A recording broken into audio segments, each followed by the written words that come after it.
안녕하십니까, 국민 여러분. 국민의 봉이 되는 대통령, 봉통령입니다. 정말 오랜만입니다. 자, 오늘은 최근 수원 세모녀 자살 사건에 관해서 말씀드려볼까 합니다. 이 수원 세모녀 자살 사건은 좀 됐던 사건 있죠. 송파 세모녀 자살 사건. 그와 연결되어 있습니다. 경제적 취약계층이죠. 일종의 경제적 취약계층이라는 용어로 쓰는 게 맞을 것 같습니다. 이 분들에 대하여 얘기를 해볼까 합니다.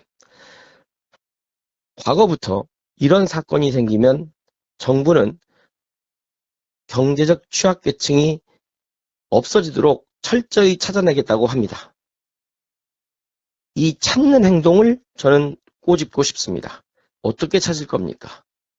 공무원이 일일이 돌아다니면서 찾는다고요? 그러면 취약계층을 전부 다 찾을 수 있나요? 100% 찾을 자신이 있나요? 아마 그렇게 말하면 열심히 노력하겠습니다라고 대답할 것입니다. 제가 원하는 것은 열심히가 아닙니다. 100% 찾으라는 거죠. 할 수 없습니다. 왜 찾으려고 합니까? 그 인력, 엄청난 인력이 들어가서 왜 경제적 취약계층을 찾아내려고 합니까? 안 찾아도 되는 제도를 만들면 되지 않습니까? 그게 바로 기본소득제입니다. 기본적으로 제가 최근에 주장한 것은 한 사람당 매월 50만 원씩 주자고 제안을 했습니다. 50만 원씩 매월 준다면 경제적 취약계층 세 모녀 한 달 150만 원씩 받았을 겁니다. 이 세 모녀에게 매월 3명이니까 150만 원씩 줬다면은 이런 사태가 발생하지 않았을 것입니다. 가장 근본적인 이유입니다. 기본소득제가 실현되어야 하는 것은 경제적 취약계층을 정부가 열심히 찾아다닐 필요가 없다는 거예요.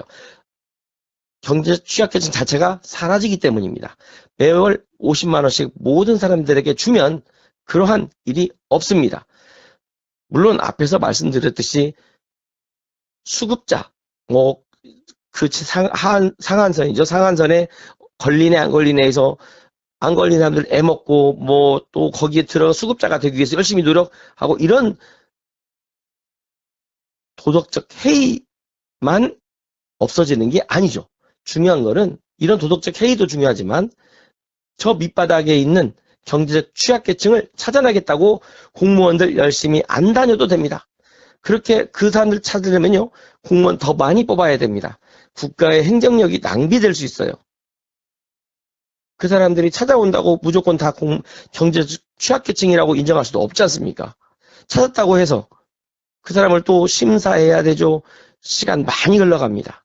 그러지 마시고 그냥 다 주십시오. 어떤 분들은 저한테 그러더라고요. 그렇게 다 주면 그 돈 다 어떻게 하느냐고.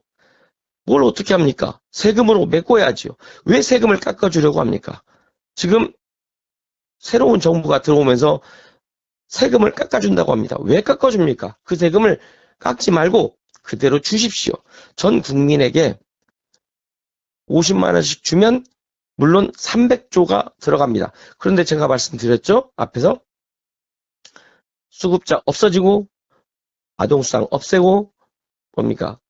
노령연금 없애면 돈이 그만큼 들어가지 않는다고요.